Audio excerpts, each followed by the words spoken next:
আজকে ছাত্র সমন্বয়ক সার্জিস আলমের একটা বক্তব্য নিয়ে কথা বলবো।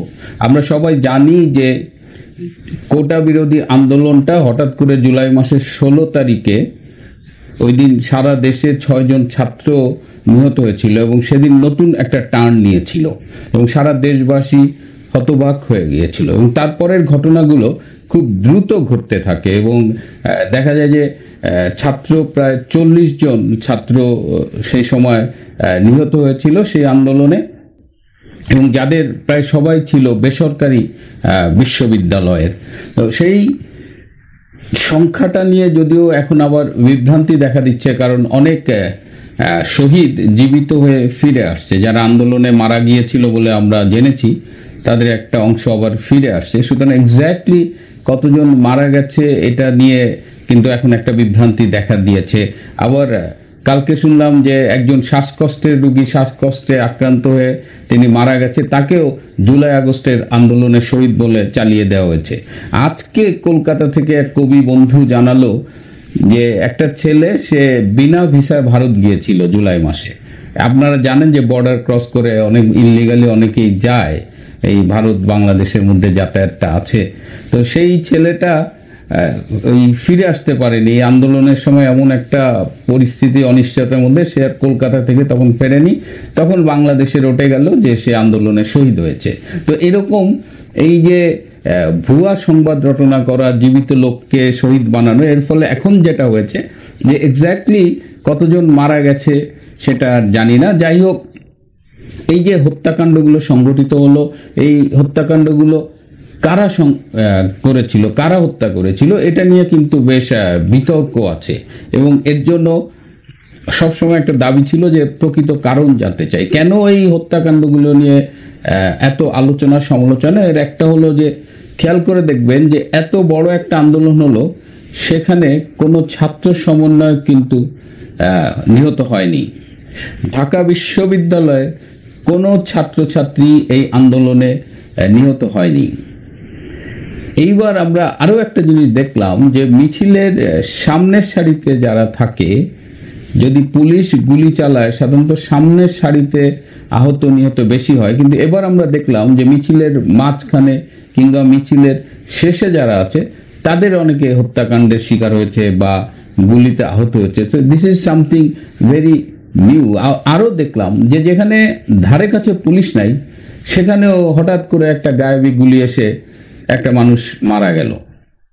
আবার দেখা গেছে যে অনেক আহতের বা নিহতের শরীরে AK-47 বা স্নাইপার রাইফেলের যে 7.62 মিলিমিটার বোরের যে গুলি, সেই গুলি পাওয়া গেছে। অথচ ওইসব এলাকায় যেসব পুলিশ কর্তব্যরত ছিল বা আইন শৃঙ্খলা বাহিনী যারা ছিল তাদের কাছে কিন্তু ওই স্নাইপার রাইফেল বা ওই গুলিটা তাদের কাছে ছিল না, তারা ওটি ব্যবহার করেনি। এদিকে বিভিন্ন অনেক কিছু রিটায়ার্ড আর্মি অফিসার তারা ফেসবুকে অন্যান্য সোশ্যাল মিডিয়ায় স্নাইপার রাইফেলের ছবি দিয়ে তারা দাবি করলো যে তারা এই আন্দোলনের জন্য অনেকে ট্রেন আপ করেছে এবং ট্রেন আপ করেছে। খুব স্বভাবতই ভাবা যায় যে এই ট্রেন পার্সোনেলরা পরে গোলাগুলিতে অংশগ্রহণ করেছে এবং আমার ধারণা, অনেকেরই ধারণা, যে এই যে অনেকগুলো হত্যাকাণ্ড সংঘটিত হয়েছে তার একটা বড় অংশ এই স্নাইপার রাইফেলধারীরা করেছে। আরও একটা বিষয়, আপনি যদি 16 জুলাই সে আলোচিত হত্যাকাণ্ড শিবির কর্মী সাইদের হত্যাকাণ্ডটা যদি দেখেন, যে সাইদকে আমরা দেখলাম ভিডিওতে যে সাইদকে পুলিশ গুলি করছে, পরে আমরা জানলাম যে ওটা ছিল রাবার বুলেট। রাবার বুলেটে কিন্তু রাবার বুলেটটা ব্যবহারই করা হয় যাতে এই হত্যাকাণ্ড কম হয়, যাতে, কারণ রাবার বুলেটে মৃত্যুর ঝুঁকি কিন্তু খুব কম, এটা ইভেন লেস দ্যান 1%। সুতরাং আমরা দেখলাম যে রাবার বুলেটে সাইদের গায়ে লাগলো রাবার বুলেট। আরও পরে ভিডিও যেটা প্রকাশিত হলো সেখানে দেখলাম যে তার মাথার পেছনে কিন্তু রক্ত পাওয়া গেছে, তার মানে পেছনে কোনো একটা আঘাত লেগেছিল, সেটা ইটের আঘাত হোক বা যাই হোক।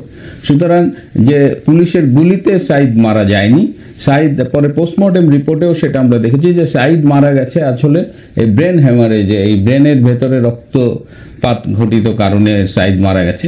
আরও যে বিতর্ক উঠেছে যে সাঈদের ঘটনাস্থল থেকে সাঈদকে যে হাসপাতালে নিয়ে গেছে রংপুরে, সেই সময়টার মাঝখানে গ্যাপটা কত ছিল এটা নিয়েও কিন্তু কথা উঠেছে। কেউ বলছে যে তাকে ইমিডিয়েটলি হসপিটালে নেওয়ার পরিবর্তে কয়েক ঘন্টা পরে হাসপাতালে নেওয়া হয়েছে, সুতরাং তার ব্লিডিং হয়েছে, তাকে হাসপাতালে ট্রিটমেন্টের সুযোগ দেওয়া হয়নি, সুতরাং ব্লিডিং এসে মারা যেতে পারে। সো এগুলো আলোচনা, এই তর্ক বিতর্ক আছে। বা মুগ্ধ, যে ছেলেটা আন্দোলনের ভেতরে সবাইকে পানি দিচ্ছিল, তো এই মুগ্ধ আবার আন্দোলনের আগে একটা ফেসবুক স্ট্যাটাস দিয়ে বলেছিল যে এটা একটা ছাত্রদের আন্দোলন, এই আন্দোলনের মধ্যে যেন জামাত শিবির এর মধ্যে যেন না আসে। সুতরাং এর মধ্য দিয়ে ধারণা করা যে জামাত শিবির তার প্রতি ক্ষুব্ধ ছিল, এবং মুগ্ধ যেখানে এই পানি বিতরণ করছিল সেখানে কিন্তু আশেপাশে পুলিশ ছিল না, তাহলে মুগ্ধকে গুলিটা করলো কেন? ওই যে স্নাইপার রাইফেল দিয়ে দূর থেকে এই ট্রেন যে মেটিকুলাসলি ডিজাইন যে ষড়যন্ত্রটা ডক্টর ইউনূস এবং তার বাহিনী করেছিল, সেই ষড়যন্ত্রের অংশ হিসাবেই কি মুগ্ধকে হত্যা করা হয়েছিল কিনা, এই প্রশ্নগুলো আছে। এখন এই প্রশ্নগুলোর উত্তর আমরা কোথায় পাবো? এই প্রশ্নগুলোর উত্তর আমরা তখনই পাবো যখন একটা প্রকৃত তদন্ত হবে। এবং শেখ হাসিনার সরকার কিন্তু একটা বিচার বিভাগীয় কমিশন গঠন করেছিলেন, এবং সরকারের পক্ষ থেকে তখন বলা হয়েছিল যে তারা বিদেশি তদন্ত সংস্থার সহায়তা নিয়ে হলেও তারা এই হত্যাকাণ্ডগুলোর প্রকৃত রহস্য উদ্ঘাটন করতে চান।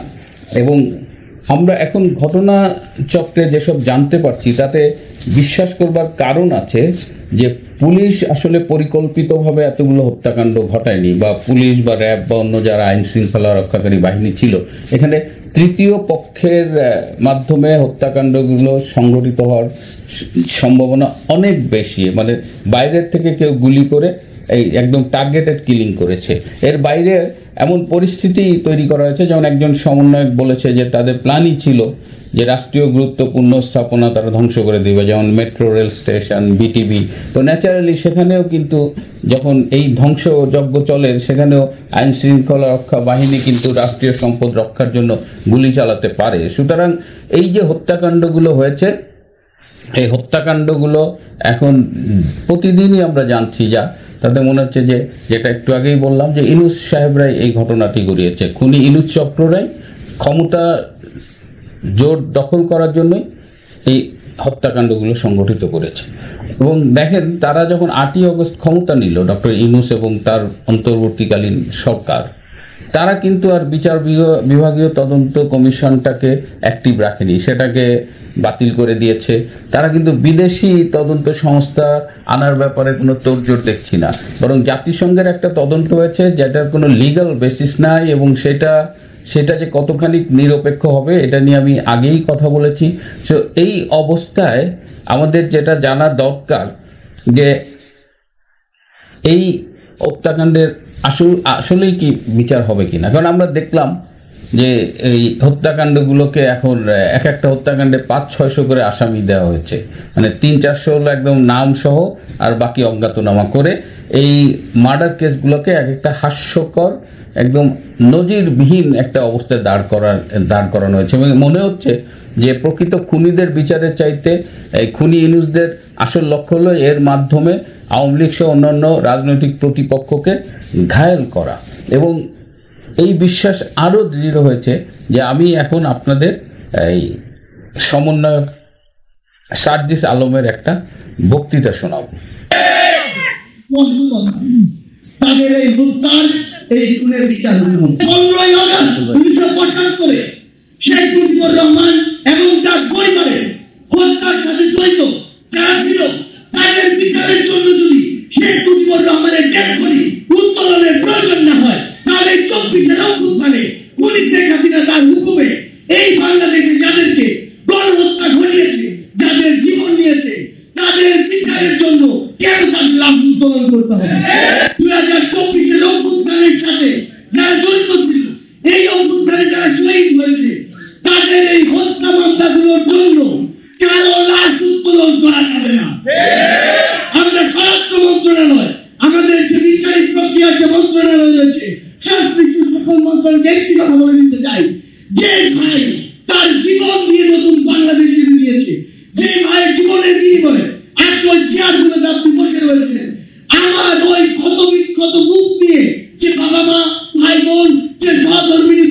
বলেছে তাদের চোখের সামনে, তাদের ক্ষতবিক্ষত ওই গলিটার সামনে তারা কোনোদিন 4 মাস পরে তাদের লাশ উত্তোলন করতে পারেন না। আমি প্রথমে এই সার্জিসের বক্তৃতার ব্যাপারে একটু কথা বলতে চাই, যে তার বক্তৃতা কিন্তু খুব শুনতে বিরক্তিকর লাগে।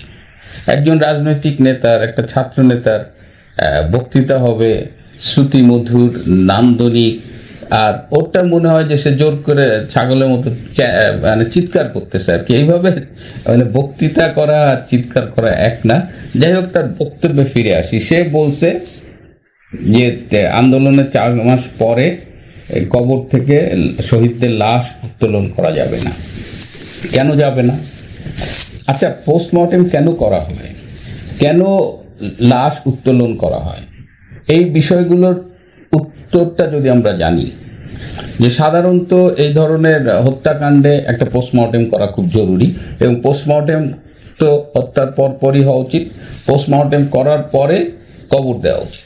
এই পোস্টমর্টেমের যদি কোনো সীমাবদ্ধতা থাকে বা মনে হয় যে না পোস্টমর্টেমটা ইনঅ্যাডিকুয়েট হয়েছে, এটা আবার করা উচিত, সেক্ষেত্রে লাশ উত্তোলন করা হয়। আবার যদি তার পোস্টমর্টেম না করা হয়, সেক্ষেত্রেও লাশ উত্তোলন করা হয়। কারণ postmortem is a legal requirement, এটা আইনগত কারণে দরকার। আপনি একটা হত্যাকাণ্ডের বিচার করবেন আর সেখানে পোস্টমর্টেম রিপোর্ট থাকবে না, থাকলেও সেটা ইনঅ্যাডিকুয়েট বা অপর্যাপ্ত, এবং প্রয়োজনে আপনি লাশ উত্তোলন করতে পারবেন না, এটা তো হইতে পারে না। কি একটা ফালতু যুক্তি দিয়েছে দেখেন, যে 3-4 মাস পরে ক্ষত বিক্ষত লাশ আত্মীয় স্বজনের সামনে কেন উত্তোলন করা হবে? পোস্টমর্টেম কিন্তু আত্মীয় স্বজনকে লাশ দেখানোর জন্য করা হয় না। পোস্টমর্টেম করা হয়, যেটা বলেছি, যে আইনের প্রয়োজনে, মামলার স্বার্থে। সুতরাং যদি আদালত মনে করে তাহলে তার এই লাশটাকে মানে কবর থেকে লাশ উঠিয়ে পোস্টমর্টেম করা হবে। এটা it's very clean cut thing. এখানে এটা নিয়ে রাজনীতি করার একটাই উদ্দেশ্য, যে আপনি চান না পোস্টমর্টেম হোক। পোস্টমর্টেম হলে কি হবে, তখন জানা যাবে যে ও গুলিতে নিহত হয়েছে, ও কোন গুলিতে নিহত হয়েছে এটাও বোঝা যাবে, যে ওটা 7.2 বা অন্য কোনো ফায়ার আর্মস, সেটা কারা ইউজ করেছে, এই ডিটেলসগুলো কিন্তু পোস্টমর্টেমে পাওয়া যায়। এবং পোস্টমর্টেম যত দেরি হবে ততই কিন্তু রিপোর্টটা উইক হয়ে যাওয়ার একটা রিস্ক থাকে। সুতরাং আপনি যদি আসলেই হত্যাকাণ্ডের বিচার চান, তাহলে পোস্টমর্টেমগুলো করতে হবে। এখানে it's not an emotional issue, it's a legal issue. সেখানে আরও একটা খুব উদ্ভট কথা বলেছে এই সার্জিস। সে বলেছে যে বঙ্গবন্ধু শেখ মুজিবের হত্যার বিচারে যদি তার লাশ কবর থেকে না উঠানো লাগে, তাহলে এদের কেন উঠাতে হবে?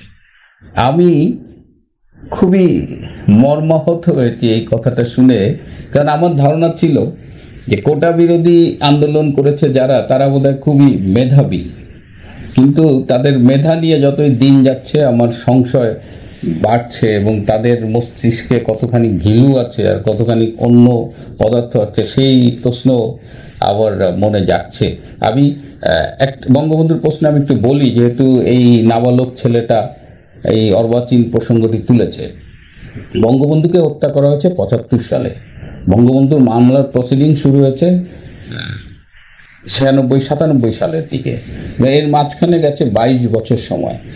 তো একটা লাশ যদি আমরা কোনো রকম প্রিজারভেটিভ ছাড়া নর্মাল একদম বুলেটে ক্ষত বিকৃত একটা লাশ যদি আমরা সমাধিস্থ করি, এবং 22 বছর পরে সেই লাশটা তুললে আসলে কতখানি ফাইন্ডিং সেখানে আমরা পাবো পোস্টমর্টেম করে, এটা কিন্তু একটা সায়েন্টিফিক প্রশ্ন।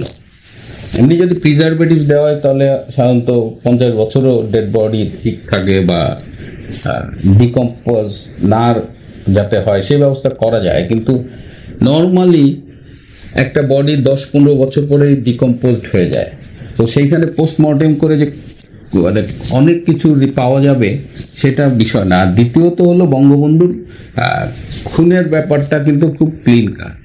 তার ভিডিও এভিডেন্স আছে, ফটো এভিডেন্স আছে, কারা হত্যা করেছে, যারা হত্যা করেছে তারা স্বেচ্ছায় টেলিভিশনে সব ঘটনার বর্ণনা দিয়েছে। সুতরাং বঙ্গবন্ধুর মামলার প্রয়োজনে পোস্টমর্টেম ওয়াজ নট এসেনশিয়াল। কিন্তু বর্তমানের যে হত্যাকাণ্ডগুলো নিয়ে আমরা বিচারের কথা বলছি, এখানে পোস্টমর্টেম রিপোর্ট একটা মানে আমার তো মনে হয় ইটস এ ম্যান্ডেটরি রিকোয়ারমেন্ট যদি আপনি আসলে বিচার করতে চান। আর আপনি যদি বিচার না করতে চান তাহলে অন্য কথা। আর আপনি যেহেতু নিজেই খুনি, খুনের অভিযোগ যেহেতু আপনারই বিরুদ্ধে, ডক্টর ইউনূস যেহেতু খুন করিয়েছেন, ডক্টর ইউনূসের এই সমন্বয়করা যেহেতু খুন করিয়েছেন, সুতরাং তারা তো পোস্টমর্টেম করতে চাইবে না। তারা তো ভয় পাবে যে প্রকৃত সত্য যদি উদ্ঘাটিত হয়ে যায় তাহলে তো আসামির কাঠগড়ায় এই ইউনূসকে দাঁড়াতে হবে, এই সার্জিসকে দাঁড়াতে হবে, এই হাসনাতকে দাঁড়াতে হবে। সুতরাং আজকে ইমোশনাল একটা কাভারেজ দিয়ে এই সার্জিসরা নিজেদের স্কিন সেভ করতে যাচ্ছে, কিন্তু আমার মনে হয় না এতে তারা নিজেদের রক্ষা করতে পারবে। ইতিহাসের দিকে যদি আমরা তাকাই, আমরা কিন্তু অনেক শিক্ষা পাই, কিন্তু সেই শিক্ষাগুলো আমরা নেই না। এই হত্যাকাণ্ডে যে ইউনূস সাহেবরা জড়িত, ঘাতক ইউনূস, ঘাতক আসিফ নজরুল্লাহ জড়িত, এর আরেকটি প্রমাণ হলো যে তারা ইনডেমনিটি দিয়ে রেখেছে।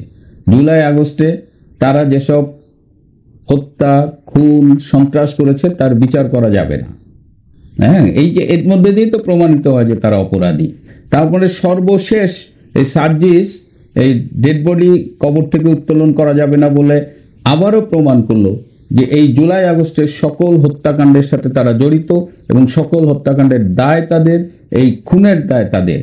এবং ইতিহাস সাক্ষ্য দেয় যে এই বাংলাদেশে এই হত্যার দায়, এই খুনের দায় আসামির কাঠগড়ায় এই ইউনূস, আসিফ নজরুল, হাসনাত, নাহিদ, মাহফুজ, সার্জিস সবাইকেই দাঁড়াতে হবে এবং সেই দিন বেশি দূরে নয়। প্রিয় দর্শক, আজ এ পর্যন্তই। ভালো থাকবেন, সুস্থ থাকবেন।